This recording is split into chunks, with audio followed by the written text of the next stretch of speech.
João Bunyan, o sonhador imortal, 1628-1688.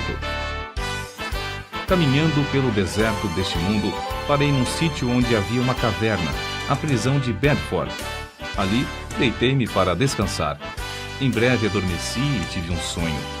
Vi um homem coberto de andrajos, de pé, e com as costas voltadas para a sua habitação, tendo sobre os ombros uma pesada carga e nas mãos um livro. Faz 3 séculos que João Bunyan assim iniciou o seu livro O Peregrino. Os que conhecem as suas obras literárias podem testificar de que ele é, de fato, o sonhador imortal. Estando ele morto, ainda fala. Contudo, enquanto miríades de crentes conhecem o Peregrino, poucos conhecem a história da vida de oração desse valente pregador. Bunyan, na sua obra Graça Abundante ao Principal dos Pecadores, nos informa que seus pais, apesar de viverem em extrema pobreza, conseguiram ensiná-lo a ler e escrever. Ele mesmo intitulou-se o Principal dos Pecadores. Outros atestam que, mesmo em sua impiedade, jamais foi beberrão ou imoral. Contudo, casou-se com uma moça de família, cujos membros eram crentes fervorosos. Bunyan era funileiro e, como acontecia com todos os funileiros, era paupérrimo. Ele não possuía nem um prato nem uma colher, apenas 2 livros: O Caminho do Homem Simples para os Céus e A Prática da Piedade, obras que seu pai, ao falecer, lhe deixara. Apesar de Bunyan achar algumas coisas que lhe interessavam nesses 2 livros, somente nos cultos é que se sentiu convicto de estar no caminho para o inferno. Descobre-se nos seguintes trechos, transcritos de Graça Abundante ao Principal dos Pecadores, como ele lutava em oração no tempo da sua conversão. Veio-me às mãos uma obra dos Hunters, livro estimado por alguns doutores. Não sabendo julgar os méritos dessas doutrinas, dediquei-me a orar desta maneira: Ó Senhor, não sei julgar entre o erro e a verdade. Senhor, não me abandones por aceitar ou rejeitar essa doutrina cegamente. Se ela for de ti, não me deixes desprezá-la. Se for do diabo, não me deixes abraçá-la. Louvado seja Deus! Ele que me dirigiu a clamar, desconfiando da minha própria sabedoria, ele mesmo me guarda do erro dos Hunters. A Bíblia já era para mim muito preciosa nesse tempo. Enquanto me sentia condenado às penas eternas, admirei-me de como o próximo se esforçava para ganhar bens terrestres, como se esperasse viver aqui eternamente. Se eu pudesse ter a certeza da salvação da minha alma, como me sentiria rico, mesmo que não tivesse mais para comer a não ser feijão. Busquei ao Senhor orando e chorando, e do fundo da alma clamei: Ó Senhor, mostra-me, eu te rogo, que me amas com amor eterno. Logo que clamei, voltaram para mim as palavras, como um eco: Eu te amo com amor eterno. Deitei-me para dormir em paz, e ao acordar, no dia seguinte, a mesma paz permanecia na minha alma. O Senhor me assegurou: Amei-te enquanto vivias no pecado. Amei-te antes, amo-te depois, e amar-te-ei por todo sempre. Certa manhã, enquanto tremia na oração, porque pensava que não houvesse palavra de Deus para me sossegar, ele me deu esta frase: A minha graça te basta. O meu entendimento foi tão iluminado como se o Senhor Jesus olhasse dos céus para mim, pelo telhado da casa, e me dirigisse essas palavras. Voltei para casa chorando, transbordando de gozo e humilhado até o pó. Contudo, certo dia, enquanto andava no campo, a consciência inquieta, de repente essas palavras entraram na minha alma: Tua justiça está nos céus. E parecia que, com os olhos da alma, via Jesus Cristo à destra de Deus, permanecendo ali como minha justiça. Vi, além disso, que não é o meu bom coração que torna a minha justiça melhor, nem que a prejudica, porque a minha justiça é o próprio Cristo, o mesmo ontem, hoje e para sempre. As cadeias, então, caíram-me das pernas. Fiquei livre das angústias. As tentações perderam a força. O horror da severidade de Deus não mais me perturbava, e voltei para casa regozijando-me na graça e no amor de Deus. Não achei na Bíblia a frase: Tua justiça está nos céus, mas achei o qual para nós foi feito por Deus sabedoria e justiça, e santificação e redenção. 1 Coríntios, capítulo 1, versículo 30. E vi que a outra frase era verdade.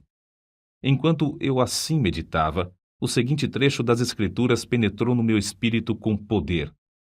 Não pelas obras de justiça que houvéssemos feito, mas segundo a sua misericórdia nos salvou. Assim, fui levantado para as alturas, e me achei nos braços da graça e misericórdia. Antes temia a morte, mas depois clamei: quero morrer. A morte tornou-se para mim uma coisa desejável. Não se vive verdadeiramente antes de passar para outra vida. Oh, pensava eu, esta vida é apenas um sonho em comparação à outra. Foi nessa ocasião que as palavras herdeiros de Deus se tornaram tão cheias de sentido que eu não tenho como explicá-las aqui nesse mundo. Herdeiros de Deus. O próprio Deus é a porção dos santos. Isso vi e disso me admirei, contudo, não posso contar o que vi. Cristo era um Cristo precioso na minha alma. Era o meu gozo, a paz e o triunfo por Cristo eram tão grandes que tive dificuldade em conter-me e ficar deitado. Bunyan, ainda que lutando para sair da escravidão do vício do pecado, não fechava a alma aos perdidos, que ignoravam os horrores do inferno. Acerca disto, ele escreveu: percebi pelas Escrituras que o Espírito Santo não quer que os homens enterrem os seus talentos e dons, mas antes que despertem esses dons. Dou graças a Deus por me haver concedido uma medida de entranhas e compaixão pela alma do próximo, e me enviou a esforçar-me grandemente para falar uma palavra que Deus pudesse usar para apoderar-se da consciência e despertá-la. Nisso, o bom Senhor respondeu ao apelo de seu servo, e o povo começou a mostrar-se comovido e angustiado de espírito ao perceber o horror do seu pecado e a necessidade de aceitar a Jesus Cristo. De coração, clamei a Deus com grande insistência que Ele tornasse a palavra eficaz para a salvação da alma. De fato, disse repetidamente ao Senhor que, se o meu enforcamento perante os olhos dos ouvintes servisse para despertá-los e confirmá-los na verdade, eu aceitaria alegremente. O maior anelo em cumprir meu ministério era o de entrar nos lugares mais escuros do país. Na pregação, realmente sentia dores de parto para que nascessem filhos para Deus. Sem fruto, não ligava importância a qualquer louvor aos meus esforços. Com fruto, não me importava com qualquer oposição. Os obstáculos que Bunyan tinha de encarar eram muitos e variados. Satanás, vendo-se grandemente prejudicado pela obra desse servo de Deus, começou a levantar barreiras de todas as formas.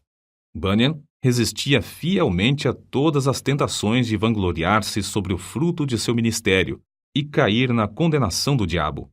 Quando, certa vez, um dos ouvintes lhe disse que pregara um bom sermão, ele respondeu: não precisa dizer-me isso.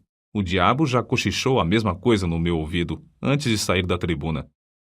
Então, o inimigo das almas suscitou calúnias e boatos em todo o país, a fim de induzi-lo a abandonar seu ministério. Chamavam-no de feiticeiro, jesuíta, cangaceiro, e afirmavam que vivia amancebado, que tinha 2 esposas e que os seus filhos eram ilegítimos. Quando o maligno falhou em todos esses planos de desviar Bunyan do seu ministério glorioso, seus opositores denunciaram-no por não observar os regulamentos dos cultos da igreja oficial. As autoridades civis o sentenciaram à prisão perpétua, recusando terminantemente a revogação da sentença, apesar de todos os esforços de seus amigos e dos rogos de sua esposa. Tinha de ficar preso até se comprometer a não mais pregar. Acerca de sua prisão, ele diz: nunca tinha sentido a presença de Deus ao meu lado em todas as ocasiões como depois de ser encerrado, fortalecendo-me tão ternamente com esta ou aquela escritura, até me fazer desejar, se fosse lícito, maiores provações para receber maiores consolações. Antes de ser preso, eu previ o que aconteceria, e 2 coisas ardiam no coração acerca de como poderia encarar a morte, se chegasse a tal ponto. Fui dirigido a orar pedindo a Deus que me fortalecesse com toda a força, segundo o poder da sua glória, em toda a fortaleza e longanimidade, dando com alegria graças ao Pai. Quase nunca orei durante o ano que precedeu minha prisão, sem que essa escritura me entrasse na mente, e eu compreendesse que, para sofrer com toda a paciência, devia ter toda a fortaleza, especialmente para sofrer com alegria. A segunda consideração foi na passagem que diz: Mas nós temos tido dentro de nós mesmos a sentença de morte para que não confiássemos em nós mesmos, porém em Deus que ressuscita os mortos. Cheguei a ver por essa escritura que, se eu chegasse ao ponto de sofrer como devia, primeiramente tinha de sentenciar à morte todas as coisas que pertencem à nossa vida, considerando-me a mim mesmo, minha esposa, meus filhos, a saúde, os prazeres, tudo, enfim, como mortos para comigo e eu morto para com eles. Resolvi, como Paulo disse, não olhar para as coisas que se veem, mas sim para as que se não veem, porque as coisas que se veem são temporais, mas as coisas que se não veem são eternas. E compreendi que, se eu fosse prevenido apenas de ser preso, poderia, de improviso, ser chamado também para ser açoitado ou amarrado ao pelourinho. Ainda que esperasse apenas esses castigos, não suportaria o castigo de desterro. Mas a melhor maneira para passar os sofrimentos seria confiar em Deus, quanto ao mundo vindouro. Quanto a este mundo, devia considerar o sepulcro como minha morada, estender o meu leito nas trevas e dizer à corrupção: Tu és meu pai, e aos vermes: Vós sois minha mãe e minha irmã. Jó, capítulo 17, versículos 13 e 14. Contudo, apesar desse auxílio, senti-me um homem cercado de fraquezas. A separação da minha esposa e de nossos filhos aqui na prisão torna-se, às vezes, como se fosse a separação da carne dos ossos. E isto não somente porque me lembro das tribulações e misérias que meus queridos têm de sofrer, especialmente a filhinha cega. Minha pobre filha, quão triste é a tua porção neste mundo. Serás maltratada, pedirás esmolas, passarás fome, frio, nudez e outras calamidades. Oh, os sofrimentos da minha ceguinha quebrar-me-iam o coração aos pedaços. Eu meditava muito também sobre o horror ao inferno dos que temiam a cruz, a ponto de se recusarem a glorificar a Cristo, suas palavras e leis perante os filhos dos homens. Além do mais, pensava sobre a glória que ele preparara para os que, em amor, fé e paciência, testificavam dele. A lembrança destas coisas servia para diminuir a mágoa que sentia ao lembrar-me de que eu e meus queridos sofríamos pelo testemunho de Cristo.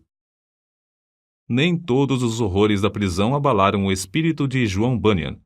Quando lhes ofereciam a sua liberdade sob a condição de ele não pregar mais, respondia: Se eu sair hoje da prisão, pregarei amanhã, com o auxílio de Deus. Mas se alguém pensar que, afinal de contas, João Bunyan era apenas um fanático, deve ler e meditar sobre as obras que nos deixou. Graça abundante ao principal dos pecadores, chamado ao ministério, o peregrino, a peregrina, a conduta do crente, a glória do templo, o pecador de Jerusalém é salvo, as guerras da famosa cidade de alma humana, a vida e a morte de homem mau, o sermão do monte, a figueira infrutífera, discursos sobre oração, o viajante celestial, gemidos de uma alma no inferno, a justificação é imputada, entre outros. Passou mais de 12 anos encarcerado. É fácil dizer que foram 12 longos anos, mas é difícil conceber o que isso significa. Passou mais da quinta parte da sua vida na prisão, na idade de maior energia. Foi um quacre, chamado Whitehead, que conseguiu a sua libertação. Depois de liberto, pregou em Bedford, Londres e muitas outras cidades. Era tão popular que foi alcunhado de Bispo Bunyan. Continuou seu ministério fielmente até a idade de 60 anos, quando foi atacado de febre e faleceu. O seu túmulo é visitado por dezenas de milhares de pessoas.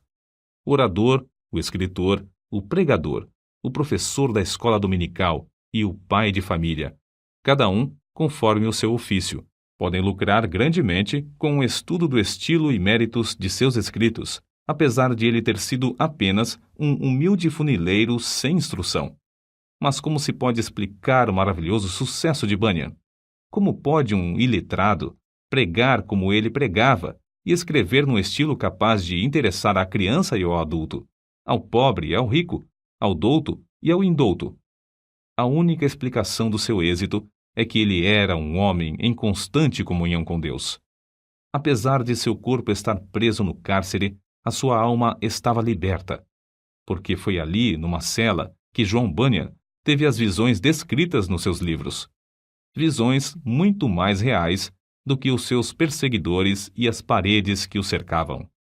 Depois de desaparecerem os perseguidores da terra e as paredes virarem pó, o que Bunyan escreveu continua a iluminar e alegrar todas as terras e gerações. O que vamos citar mostra como Bunyan lutava com Deus em oração. Há na oração o ato de desvelar a própria pessoa, de abrir o coração perante Deus, de derramar afetuosamente a alma em pedidos, suspiros e gemidos. Senhor, disse Davi, diante de ti está todo o meu desejo, e o meu gemido não te é oculto. Salmo capítulo 38, versículo 9. E outra vez, a minha alma tem sede de Deus, do Deus vivo. Quando entrarei e me apresentarei ante a face de Deus? Quando me lembro disto, dentro de mim, derramo a minha alma. Salmos, capítulo 42, versículos 2 ao 4. Note, derramo a minha alma. É um termo demonstrativo de que, em oração, sai a própria vida e toda a força para Deus. Em outra ocasião, escreveu: as melhores orações consistem, às vezes, mais em gemidos do que em palavras, e estas palavras não são mais que a mera representação do coração, vida e espírito de tais orações. Como ele insistia e importunava em oração a Deus, fica claro no trecho seguinte. Eu te digo, continua a bater, chorar, gemer e prantear.